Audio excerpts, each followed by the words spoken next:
힘이 없으신 것 같네요. 네. 빠르게 흘러가는 시간의 흐름 앞에서 겸손한 마음으로 예배 자리에 나오신 여러분, 우리 사랑하는 드림가족 한 분 한 분 축복하며 또 환영합니다. 여러분의 삶과 가정, 그리고 경영하시는 일터, 일하시는 일터 위에 때마다 필요한 것을 채워주시는 우리 하나님의 크신 은혜와 부활의 소망이 충만하시기를 또한 축복합니다. 우리가 무엇을 믿는가라는 제목으로요, 이 사도신경의 고백들을 살펴보고 있습니다. 아직 성령과 교회에 대해서 나누어야 하지만 부활과 관련해서 사도신경의 마지막 고백인 몸이 다시 사는 것과 영원히 사는 것을 믿습니다. 이 부분을 먼저 살펴보도록 하겠습니다. 사실 성경이 어렵습니다. 그쵸? 목사인 저도 어렵습니다. 여러분도 어렵고 저도 어렵습니다.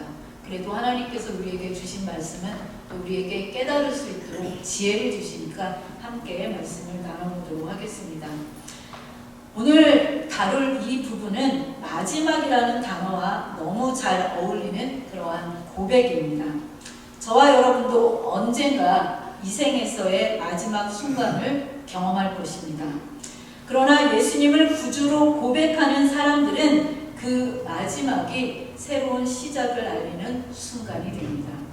왜냐하면 죽은 후에 우리의 몸은 다시 신령한 몸으로 부활할 것이고 하나님 나라에서 영원히 살 것을 믿기 때문입니다. 우리 모두는 죽습니다. 한 사람도 예외가 없습니다. 그런 면에서 불공평한 이 세상에서 죽음은 참 공평하다라는 생각이 듭니다. 전에 한국에서 들려오는 뉴스 중에요, 갑질 논란이라는 것이 있었습니다. 어느 회사의 회장님이 부하 직원들을 함부로 때리고 폭언을 퍼부었습니다. 이것을 갑질이라고 부릅니다. 그런데 비슷한 유형의 사건들이 끊이지 않고 계속해서 들려옵니다. 예전에 자기 아버지가 항공사 회장인 덕분에 회사에서 높은 지위에 앉아있던 딸들이 연이어서 직원들에게 갑질을 부리다가 어마어마한 후폭풍을 맞은 예도 있습니다. 또 40대 남성이 성실하게 일하시는 70이 넘으신 자신의 아파트 경비원을 폭행하여서 뇌사 상태에 빠지게 했다라는 기사도 읽었습니다. 그런데 더욱 절망스러운 것은 이러한 갑질의 분위기가 사회 구석구석에 만연해 있다는 것입니다. 학교에서도, 군대에서도, 직장에서도, 심지어는 교회 안에서도 자기보다 힘이 없는 사람들에게 도를 넘는 폭언과 폭행을 일삼고 있습니다. 사회가 각박해지기 시작하면 자기보다 약한 사람들을 화풀이의 대상으로 삼아서 함부로 대하는 것입니다. 사실 한국에만 이러한 갑질이 있겠습니까? 이곳 캐나다에서도 좀 더 교묘한 방법으로 사회적 약자들에게 갑질을 부리는 것을 종종 보게 됩니다. 하지만 저는 단언할 수 있습니다. 갑질은 이 성경에서는 찾을 수 없는 단어이지만 하나님이 가장 싫어하는 단어입니다. 모든 사람은 바로 하나님의 형상으로 지음받은 존재입니다. 그래서 나보다 약하다고 해서 함부로 남을 짓밟고 깔보는 것은 그 사람 내면에 숨쉬고 있는 하나님을 짓밟는 것과 마찬가지이기 때문입니다. 그런데 그런 사람들의 모습을 보면 정말 화가 나기도 하지만 한편으로는 언젠가 모두가 죽을 것이라는 사실에 위안을 삼기도 합니다. 이렇듯 죽음은 공평합니다. 부자나 가난한 자, 많이 배운 자나 못 배운 자, 힘센 사람이나 힘없는 사람이나 모두 죽습니다. 그래서 어쩌면 이 죽음은 이 세상에서 힘들게 살아가는 인간들에게 주신 하나님의 선물이라는 생각도 들었습니다. 전에 우리 큰아들하고 이야기를 나누는데 저희 남편이 아프지 않았습니까? 근데 우리 아들이 그때 BC주에 잠깐 간 일이 있었습니다. 근데 BC주 친구들하고 이제 오랫동안 거기서 살았으니까 이야기를 나누는데 그 친구 중에 한 명도 가족 중에 암투병을 하는 그러한 사람이 있었다고 합니다. 그래서 그 친구가 우리 아들에게 하는 말은 죽음이 있어서 암 투병을 하는 고통받는 그 사람에게는 선물이다라고 이야기했다라는 말을 들은 적이 있습니다. 이렇게 모두에게 공평한 죽음, 이 죽음으로 인해서 우리는 다시 한번 우리 삶을 되돌아보게 하고 있습니다. 그러나 우리 그리스도인들은 여기서 한 걸음 더 나아갑니다.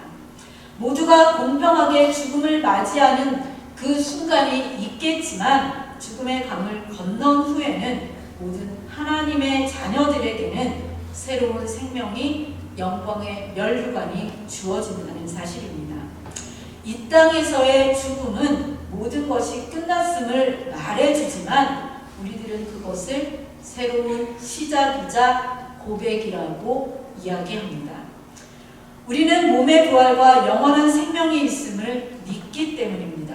그래서 오늘 본문을 통해서 우리가 고백하는 몸의 부활과 영생이 어떠한 신비를 가지고 있는지 나누고자 합니다.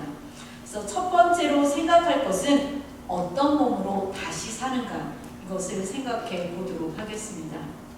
그렇다면 여러분, 우리가 고백하는 이 몸의 부활은 구체적으로 어떤 신비일까요? 우리는 죽음 이후에 정확히 어떠한 모습으로 다시 살게 되는 것일까요? 단순히 예전에 지금 가지고 있는 우리의 아픈 몸, 늙은 몸을 고쳐서 다시 쓰는 걸까요? 아니면 전혀 다른 차원의 변화일까요? 이제 사도 바울이 고린도 교회를 향해서 들려준 부활의 첫 번째 비밀, 즉 부활의 전환성에 대해서 함께 살펴보겠습니다. 오늘 우리가 사도신경에 고백한 몸이 다시 사는 것과 영원히 사는 것을 믿습니다. 이 고백은 우리를 무한한 부활의 세계와 영생의 세계로 초대합니다. 부활과 영생, 이것은 기독교만이 증거하는 독특한 진리입니다. 모든 철학과 종교마다요, 이 죽음의 문제에 대해서 해결책을 제시하려고 합니다. 가령 몸은 죽으나 영혼은 불멸한다는 게 바로 헬레니즘 철학이 갖고 있는 주장입니다. 불교 같은 경우는 환생하고 윤회한다라는 그러한 원리로 죽음에 대해서 접근합니다. 유교 같은 경우는 복잡한 상장, 재래의식을 통해서 죽음을 바라보고, 무속은 굿을 통해서 사후세계와 접속합니다. 그런데 우리 기독교만은 몸의 부활과 영생을 말합니다. 그래서 죽음이 끝이 아니라 전혀 새로운 시작이라는 것입니다. 따라서 죽음은 생명의 소멸이 아니라 새로운 생명의 탄생이자 궁극적 완성이라고 보는 것이 우리 기독교가 이야기하는 진리입니다.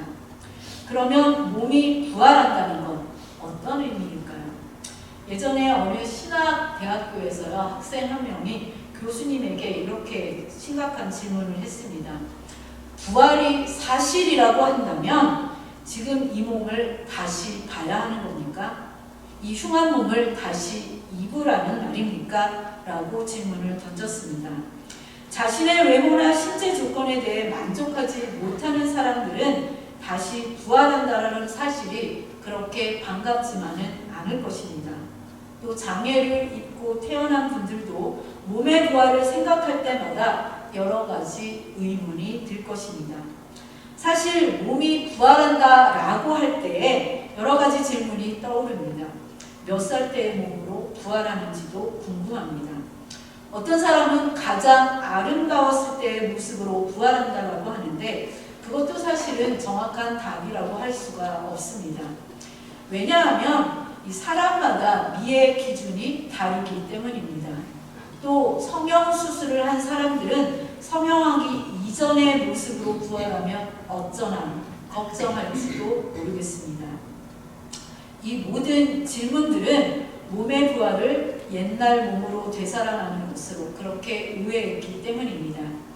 사도 바울은 오늘 우리가 읽은 15장을 부활장이라고 이렇게 불릴 만큼 많은 부활의 이야기를 이야기하고 있는데요. 있는데요. 특별히 오늘 본문 고린도전서 15장 44절에서 몸의 부활을 이렇게 표현하고 있습니다. 조금 쉬운 버전으로 제가 가지고 왔는데 현대인 성경으로 읽어보면요. 육체의 몸으로 묻히지만 영의 몸으로 다시 살아납니다. 육체의 몸이 있으면 영의 몸도 있는 것입니다. 즉 우리가 알 수 없는 신령한 몸으로 다시 살아난다라고 이야기하고 있는 것입니다. 그래서 사도 바울은 부활을 씨앗에 비유하고 있습니다.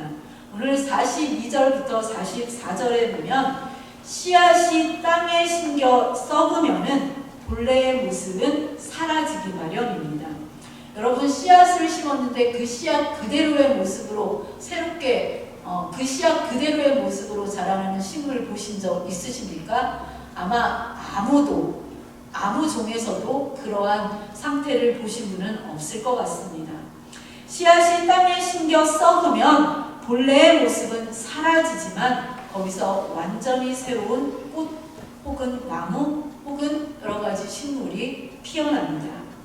그래서 부활은 낡은 육체를 고치는 것이 아니라 하나님의 능력으로 일어나는 재창조, 새 창조라고 일컫습니다.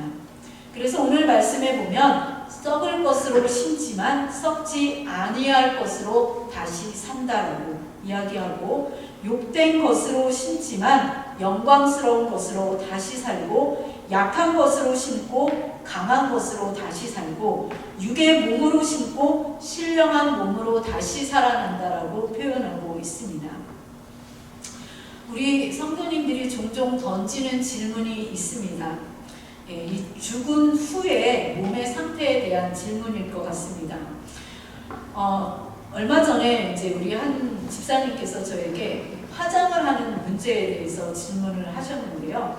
화장을 해서 한 줌 재가 되어 뿌려지면 내 몸은 어떻게 부활할까? 아마 이 문제였을 것입니다. 예전에 우리 기독교에서는요, 이 죽은 후에 시신을 화장하는 것을 꺼리는 경향이 있었습니다. 몸의 부활을 믿는데 화장을 하면 어떻게 몸이 부활하느냐는 것이었습니다. 그러나 초대교회가 부활 신앙 때문에 매장을 선호하기는 했지만 순교하여서 불에 타 죽은 성도들이 부활하지 못할 것이라고 생각하지 않았습니다. 그 당시에 순교의 대표적인 부분이 화형식이었습니다. 그러니까 불에 태워 죽이는 그러한 방법으로 순교가 진행되었기 때문에 많은 그리스도인들이 불에 타 죽었습니다. 대표적인 사람이신 폴리카르푸스라는 분은 순교를 당하면서도 부활을 확신했습니다. 또 순교자들 가운데는 사자밥이 된 사람들도 있습니다. 또 여러분이 알고 있는 죽음의 여러 가지 모양 중에는 또 바다에 빠져서 시신을 찾지 못하는 그러한 경우들도 많습니다. 우리가 생각하지 못한 여러 가지 다양한 죽음들이 있는데 그러한 죽음들이 과연 이 몸이 제대로 있지 않는데 어떻게 부활하겠느냐라는 그러한 질문을 한 것 같습니다. 그런데 과학자들의 주장에 의하면 우리의 시신은 서서히 분해되어서 다른 생명체에 의해 재활용된다고 합니다. 우리 몸을 구성하고 있는 성분 중에서 엄밀하게 말해서 영원히 내 것이라고 할 수 있는 것은 하나도 없다는 것입니다. 설사 나의 시신을 고스란히 땅에 묻는다고 해도 100년이 채 되지 않아서 한 줌의 재로 남습니다. 그러나 우리가 기억하실 것은 여러분이 어떠한 죽음을 맞이하든 어떠한 모습으로 매장하든 그것은 상관없이 창조주 하나님께 이러한 모든 것은 아무런 장애가 되지 않는다는 사실입니다. 우리의 몸은 원소인 흙으로 돌아가지만 하나님은 태초에 천지를 만드셨던 그 권능으로 우리를 전혀 다른 차원의 신령한 몸으로 입히실 것이라고 오늘 말씀은 약속하고 있습니다. 그러므로 지금 우리한테 있는 약한 모습, 어떤 분에게는 장애일 수도 있고 질병일 수도 있고 또 노화일 수도 있지만 그러한 모든 것이 없는 가장 온전하고 영광스러운 상태로의 변화, 그것이 우리가 믿는 몸의 부활입니다. 그래서 부활을 이야기할 때 사도 바울은요, 이 단어를 다르게 사용합니다. 보통 우리가 가지고 있는 이 육신은 사룩스라는 단어입니다. 이 단어는 말 그대로 우리의 육신으로 썩어질 육체를 의미합니다. 그런데 사도 바울이 오늘 부활을 이야기할 때 사용하는 단어는 이 사룩스라는 단어가 아니라 소마라는 단어를 사용하고 있습니다. 이 단어 역시 몸이라는 뜻을 가지고 있지만 인격적 실체라는 그 뜻을 더 포함하는 단어입니다. 그래서 우리의 생물학적인 단백질 덩어리가 다시 되살아나는 것이 아니라 하나님 앞에 서 있는 나라는 존재 자체가 새로운 차원의 몸을 입는다라고 표현하고 있는 것입니다. 그렇다면 이 부활의 몸 언제 우리에게 다시 입혀질까요? 바로 예수님께서 재림하시고 새하늘과 새 땅이 임할 때라고 성경은 기록하고 있습니다. 그때는 우리가 아는 세상의 모든 것이 새롭게 변화될 것입니다. 우리의 몸만 변화되는 것이 아니라 땅과 하늘과 그리고 모든 피조물들이 변할 것이라고 계시록에는 기록하고 있습니다. 그리고 하나님께서는 태초에 천지를 창조하셨던 그 권능으로, 그 능력으로 죽은 자들을 부활시키실 것입니다. 그때 우리의 이 몸은 더 이상 우리가 아는 그런 몸이 아닐 것입니다. 결국 몸의 부활은 하나님 나라에 대한 눈을 떠야만 믿어질 수가 있습니다. 예수 그리스도께서 죽은 자 가운데서 부활하셔서 우리로서는 전혀 상상할 수 없는 차원으로 옮기셨다는 것을 믿을 때에만 받아들일 수 있다는 사실입니다.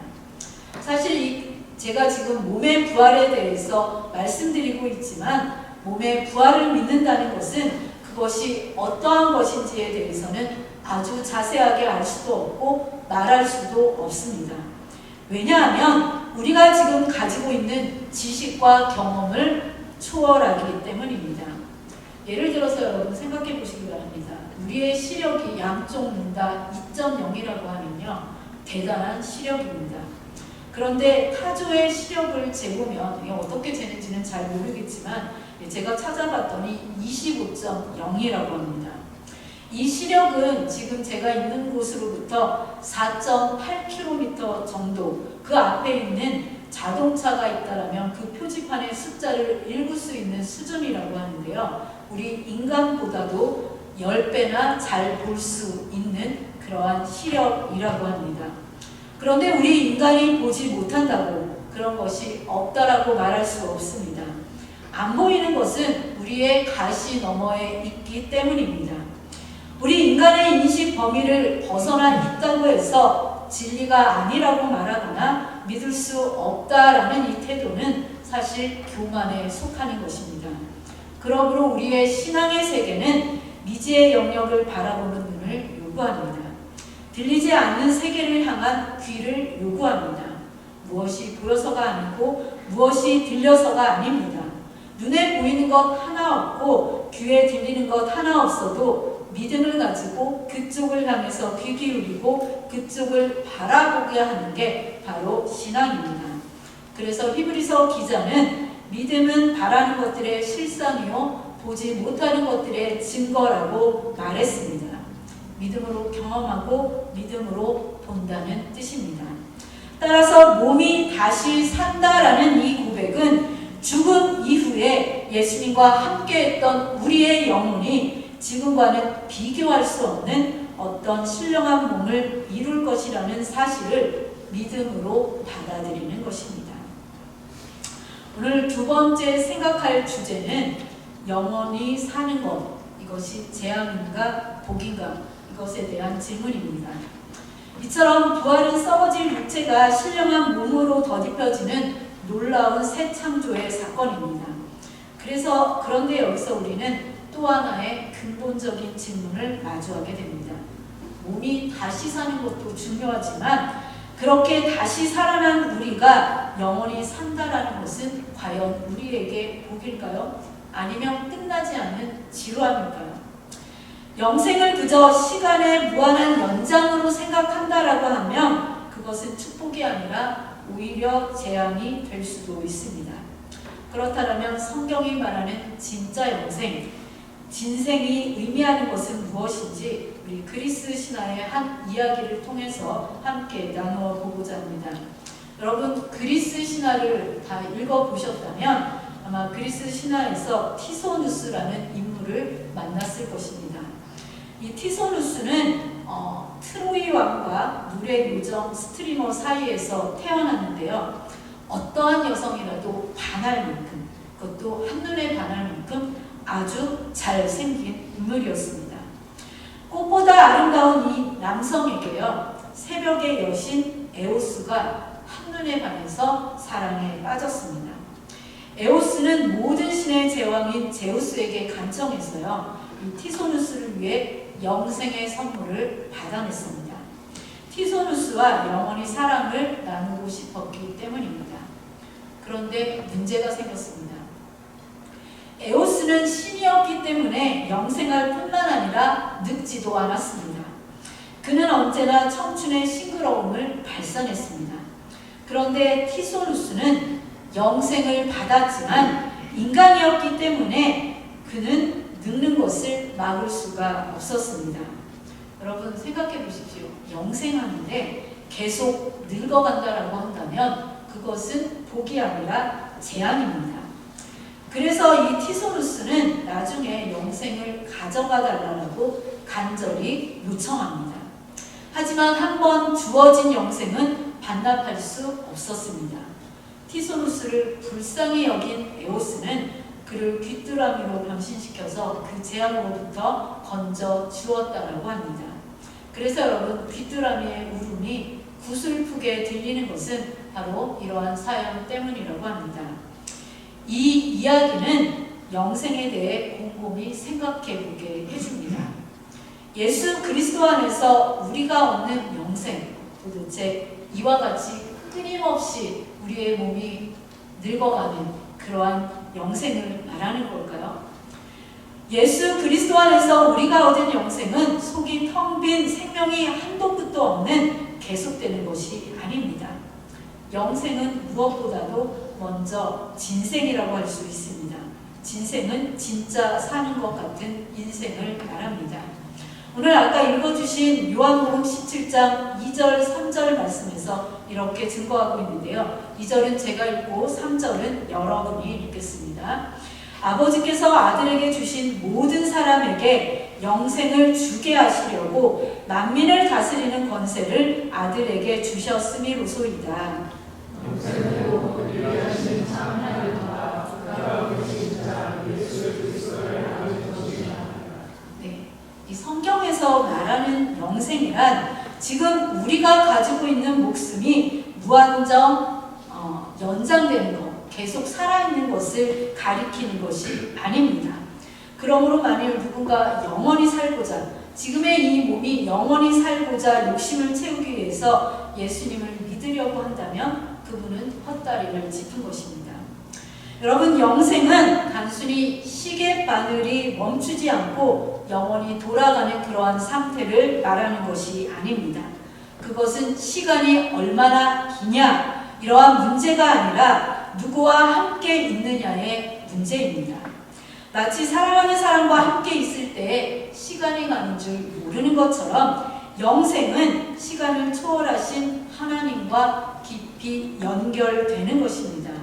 그래서 오늘 요한복음 17장 3절에서 이 영생을 하나님과 예수 그리스도를 아는 것이라고 정의한 것입니다. 영생은 죽지 않고 버티는 기술이 아니라 생명의 주인이신 우리 하나님과 사랑에 빠지는 것이기 때문입니다. 생명의 근원과 연결된 우리의 인생은 날마다 새로운 샘물이 솟아나듯이 지루할 틈이 없는 환희와 풍요를 누리게 됩니다. 여러분, 우리가 잘 아는 요한복음 3장 16절에는 그러한 것에 대해서 중요한 전제를 알려주고 있습니다. 우리 요한복음 3장 16절 말씀, 우리가 잘 아는 말씀인데 이 말씀은 함께 읽겠습니다. 시작. 하나님이 세상을 빛처럼 사랑하사 독생자를 주셨으니 이는 그를 믿는 자마다 멸망하지 않고 영생을 얻게 하려 하시니라. 여기에 보면 그를 믿는 자마다 멸망하지 않고 라고 말씀하고 있는데요. 이 말씀을 뒤집어 보면 주님을 믿지 않는 상태는 이미 멸망의 길 위에 있다는 뜻입니다. 여기서 멸망으로 번역된 헬라어 단어가 아폴루미라는 단어입니다. 이 단어는 단순히 부시는, 없애버리는 그러한 파괴가 아니라 있어야 할 곳을 잃어버려 결국 사라져 버리는 것을 뜻하는 단어입니다. 즉 예수님을 믿지 않아 받는 멸망은 하나님이 내리시는 가혹한 형벌이라기보다는 생명의 근원을 거부한 우리 인간이 맞이하게 될 당연한 결과라는 것입니다. 마치 여러분 뿌리가 뽑힌 꽃 생각해 보시기 바랍니다. 지금 당장은 생생해 보이기도 하고 향기도 나지만 이미 죽음이 시작된 것과 같습니다. 근원으로부터 단절되었기에 시간이 지나면 시들어 사라질 운명인 것입니다. 반대로 이 영생은 이 뿌리 뽑힌 존재가 다시 생명의 근원이신 하나님께 접붙여지는 것입니다. 뿌리가 연결되는 순간 생명이 흐르기 시작하듯 영생은 죽어서 가는 먼 미래로의 티켓이 아니라 주님을 영접하는 지금 이 순간 시작되는 현재 진행형의 축복입니다. 그래서 오늘 말씀 요한복음 3장 16절 말씀에는 지금 예수님을 믿는 자마다 영생을 얻게 된다라고 말씀하고 있는 것입니다. 우리가 아까 전에 불렀던 찬송가 436장에도 나오는 가사처럼 영생을 맛보며 주 안에 사는 것, 오늘도 내일도 주 안에 사는 것이 바로 영생입니다. 모든 생명의 근원이 우리 주님에게서부터 나오기 때문입니다. 부활과 영생은 여러분을 없애버리려는 것이 아니라 여러분 안에 눈물과 상처를 완전히 씻어내고 하나님이 본래 의도하셨던 가장 찬란한 존재로 회복시켜주는 사건입니다. 우리 고린도전서 15장 49절 말씀처럼 우리는 이제 하늘에 속한 이의 형상을 입게 될 것입니다. 앞에서 그리스 신화에 나오는 티소누스는 몸은 늙고 정신만 남았기에 괴로웠지만 우리가 얻을 영생은 영광스러운 몸의 부활을 포함합니다. 하나님이 태초에 우리를 설계하셨던 그 오염되지 않은 본래의 아름다움, 죄와 슬픔에 찌들기 전에 가장 찬란한 나로 회복되는 것입니다. 이것은 퇴보하는 영생이 아니라 완성으로 나아가는 영생입니다. 그러니 여러분 두려워하지 마십시오. 영생은 지겨운 반복이 아니라 날마다 새로운 환희입니다. 우리 사랑하는 드림가족 여러분, 이제 말씀을 정리하고자 합니다. 영생은 먼 미래에 시작될 막연한 꿈이 아닙니다. 하나님과 연결되어 그분의 형상을 입고 가장 찬란한 나로 회복되어가는 지금 이 순간의 사건입니다. 이 부활의 소망과 영생의 확신을 가진 우리는 이제 이 세상에서 어떠한 태도로 살아갈지 생각해 보아야 합니다. 우리가 믿는 이 놀라운 고백이 오늘 우리의 구체적인 삶 속에서 어떻게 승리로 나타나야 할지 세 가지 적용을 통해서 결단할 수 있기를 원합니다. 첫 번째 적용 말씀은 죽음의 공포를 이기는 것입니다. 죽음의 어떠한 모습에 상관없이 화장이나 매장 이런 것에 얽매이지 말고 나를 새 창조하실 주님의 능력을 신뢰하는 것, 그것이 바로 죽음을 이기는 공포입니다. 두 번째는 오늘의 고통을 영광의 관점으로 보는 것입니다. 지금 여러분을 괴롭히는 육체의 여러 가지 가시들, 상황들 이런 것은 영광스러운 신령한 몸으로 갈아입기 위한 씨앗의 과정일 뿐입니다. 이것을 믿으며 사는 것입니다. 세 번째는 오늘 여기서 영생을 맛보는 것입니다. 영생은 죽어서 시작되는 것이 아니라 오늘 주님과 동행하며 그분을 사랑하는 순간 누리게 되는 시간입니다. 지금 이 시간 우리 모두에게는 이 영생이 시작되었습니다. 부활과 영생을 믿는 우리 모두에게는 세상의 갑질 앞에 비굴하지 않고 스스로가 우리라고 해서 절망하지 않습니다.